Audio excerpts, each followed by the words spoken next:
Yesterday I gave a full account to the Prime Minister of my actions between the 27th of March and the 14th of April, what I thought and did.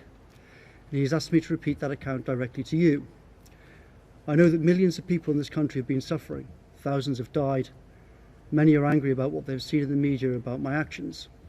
I want to clear up the confusions and misunderstandings that I can. In retrospect, I should have made this statement earlier. It's many years since I've said anything on television, but I will do my best to answer questions after I've explained what happened. I also should clarify that I'm not here to speak on behalf of the government or the Prime Minister. I'm explaining my own actions and my own thinking. The Prime Minister is giving a press conference later, and he will answer questions concerning government policy. Around midnight on Thursday the 26th of March, I spoke to the Prime Minister. He told me that he tested positive for COVID. We discussed the national emergency, arrangements for number 10 given his isolation, and what I would do in number 10 the next day. The next morning I went to work as usual. I was in a succession of meetings about this emergency. I suddenly got a call from my wife, who was at home looking after our 4-year-old child. She told me she suddenly felt badly ill, she'd vomited and felt like she might pass out, and there would be nobody to look after our child. None of our usual childcare options were available. They were alone in the house. After very briefly telling some officials in number 10 what had happened, I immediately left the building, ran to a car and drove home. This was reported by the media at the time, who saw me run out of number 10. After a couple of hours, my wife felt a bit better. There were many critical things at work, and she urged me to return in the afternoon, and I did. That evening, I returned home and discussed the situation with my wife. She was ill. She might have COVID, though she did not have a cough or a fever. At this point, most of those who I work with most closely, including the Prime Minister himself and others who sit within 15 feet of me every day, either had symptoms and had returned to work or were absent with symptoms. I thought there was a distinct probability that I had already caught the disease.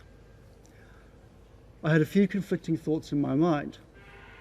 First, I was worried that if my wife and I were both seriously ill, possibly hospitalised, there was nobody in London that we could reasonably ask to look after our child and expose themselves to COVID. My wife had felt on the edge of not being able to look after him safely a few hours earlier. I was thinking, what if the same or worse happens to me? There's nobody here that I can reasonably ask to help. The regulations make clear, I believe, that risks to the health of a small child were an exceptional situation, and I had a way of dealing with this that minimised risk to others. Second, I thought that if I did not develop symptoms, then I might be able to return to work to help deal with the crisis. There were ongoing discussions about testing government staff in order to keep people like me working rather than isolating. At this point, on the Friday, advisors such as myself had not been included in the list of who were tested. But it was possible that this might change the following week. Therefore, I thought that after testing negative, I could continue working. In fact, this did not change, and special advisors were not tested, and I have never been tested.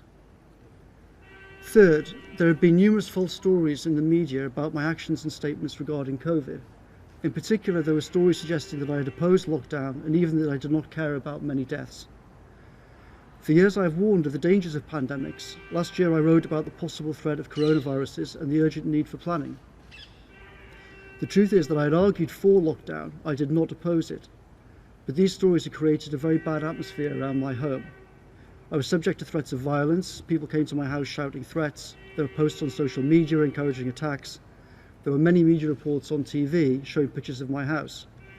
I was also worried that given the severity of this emergency, this situation would get worse. And I was worried about the possibility of leaving my wife and child at home all day and often into the night while I worked in number 10.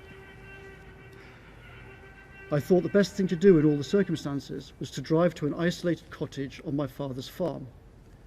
At this farm, my parents live in one house, my sister and her 2 children live in another house, and there is a separate cottage roughly 50 metres away from either of them. My tentative conclusion on the Friday evening was this: if we are both unable to look after our child, then my sister or nieces can look after him. My nieces are 17 and 20. They're old enough to look after him, but also young enough to be in the safest category. and they had extremely kindly volunteered to do so if needed. But I thought, if I do not develop symptoms and there's a testing regime in place at work, I could return to work if I tested negative. In that situation, I could leave my wife and child behind in a safe place. Safe in the form of support from family for shopping and emergencies, safe in the sense of being away from our home which would become a target, and also safe for everybody else, because they were completely isolated on a farm and could not infect anybody. Contrary to some media reports, there are no neighbours in the normal sense of the word. The nearest other homes are roughly half a mile away. So in this scenario, I thought that they could stay there for a few weeks, I could go back to work, help colleagues, and everybody, including the general public, would be safe. I did not ask the Prime Minister about this decision. He was ill himself and he had huge problems to deal with. Every day I have to exercise my judgment about things like this and decide what to discuss with him. I thought that I would speak to him when the situation clarified over coming days, including whether I had symptoms and whether there were tests available.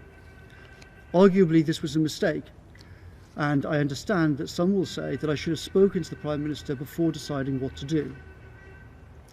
So I drove the three of us up to Durham that night, arriving roughly at midnight. I did not stop on the way. When I woke the next morning, Saturday the 28th of March, I was in pain and clearly had COVID symptoms, including a bad headache and a serious fever. Clearly I could not return to work anytime soon. For a day or two we were both ill. I was in bed, my wife was ill, but not ill enough that she needed emergency help. I got worse, she got better. During the night of Thursday the 2nd of April, my child woke up. He threw up and had a bad fever. He was very distressed. We took medical advice, which was to call 999. An ambulance was sent. They assessed my child and said he must go to hospital. I could barely stand up. My wife went with him in the ambulance. I stayed at home. He stayed the night in the hospital. In the morning, my wife called to say that he had recovered, seemed back to normal, doctors had tested him for COVID, and said that they should return home. There were no taxis.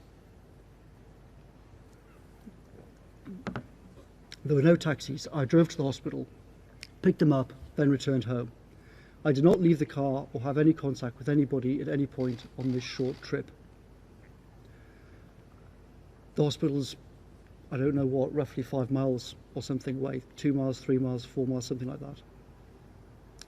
A few days later, the hospital said that he tested negative. After I started to recover, one day in the second week, I tried to walk outside the house. At one point, the three of us walked into woods owned by my father, next to the cottage that I was staying in. Some people saw us in these woods from a distance, but we had no interaction with them. We had not left the property, we were on private land. By Saturday the 11th of April, I was still feeling weak and exhausted, but other than that, I had no COVID symptoms. I thought that I would be able to return to work the following week, possibly part-time. It was obvious that the situation was extremely serious. The Prime Minister had been gravely ill, colleagues were dealing with huge problems, and many were ill or isolating. I felt like I ought to return to work if possible, given I was now recovering, in order to relieve the intense strain at number 10. On that Saturday, I sought expert medical advice. I explained our family's symptoms and all the timings, and I asked if it was safe to return to work on Monday, Tuesday, seek childcare, and so on. I was told that it was safe and I could return to work and seek childcare. On Sunday the 12th of April, 15 days after I first displayed symptoms, I decided to return to work. My wife was very worried, particularly given my eyesight had seemed to have been affected by the disease. She did not want to risk a nearly 300-mile drive with our child, given how ill I had been. We agreed that we should go for a short drive to see if I could drive safely. We drove for roughly half an hour and ended up on the outskirts of Barnard Castle town. We did not visit the castle, we did not walk around the town. We parked by a river. My wife and I discussed the situation. We agreed that I could drive safely, we should turn around and go home. I felt a bit sick. We walked about 10 to 15 metres from the car to the riverbank nearby. We sat there for about 15 minutes. We had no interactions with anybody. I felt better. We returned to the car. An elderly gentleman walking nearby appeared to recognise me.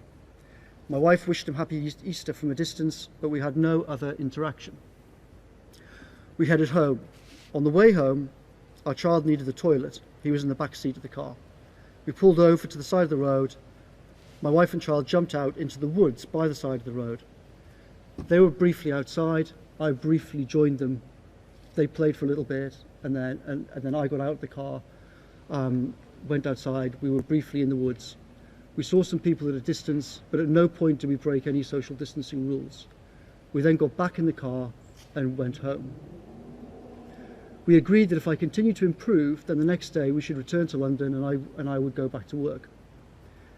We returned to London on the evening of Monday the 13th of April, Easter Monday. I went back to work in number 10 the next morning. At no point between arriving and leaving Durham did any of the three of us enter my parents' house or my sister's house. Our only exchanges were shouted conversations at a distance. My sister shopped for us and left everything outside. In the last few days, there have been many media reports that I returned to Durham after the 13th of April. All these stories are false. There is a particular report that I returned there on the 19th of April. Photos and data on my phone prove this to be false, and local CCTV, if it exists, would also prove that I'm telling the truth, that I was in London on that day. I was not in Durham. During this 2-week period, my mother's brother died with COVID. There are media reports that this had some influence on my behaviour. These reports are false. This private matter did not affect my movements. None of us saw him. None of us attended his funeral. In this very complex situation, I tried to exercise my judgment the best I could. I believe that in all the circumstances I behaved reasonably and legally, balancing the safety of my family and the extreme situation in number 10 and the public interest in effective government to which I could contribute. I was involved in decisions affecting millions of people, and I thought that I should try to help as much as I could do. I can understand that some people will argue that I should have stayed at my home in London throughout. I understand these views. I know the intense hardship and sacrifice that the entire country has had to go through. However, I respectfully disagree. The legal rules inevitably do not cover all circumstances, including those that I found myself in. I thought, and I think today, that the rules, including those regarding small children and extreme circumstances, allowed me to exercise my judgment about the situation I found myself in, including the way that my London home had become a target, and all the complexity of the situation. I accept, of course, that there is room for reasonable disagreement about this. I can also understand some people think I should not have driven at all anywhere. But I had taken expert medical advice. It was 15 days after symptoms. I had been told that I could return to work and employ childcare. I think it was reasonable and sensible to make a short journey before embarking on a 5-hour drive to see whether I was in a fit state to do this. The alternative was to stay in Durham rather than going back to work and contributing to the government's efforts. I believe I made the right judgment, though I can understand that others may disagree with that. I have explained all of the above to the Prime Minister. At some point during the first week when we were both sick and in bed, I mentioned to him what I had done. Unsurprisingly, given the condition we were in, neither of us remember the conversation in any detail. I did not make my movements public at the time. Because my London home was already a target, I did not believe that I was obliged to make my parents' and my sister's home a target for harassment as well. I understand that millions of people have seen media coverage of this issue. I know that millions have endured awful hardship, including personal tragedies, over the past few months, and people are suffering every day. And I know that British people hate the idea of unfairness. I wanted to explain what I thought, what I did, and why over this period, because I think that people like me who helped to make the rules should be accountable for their actions.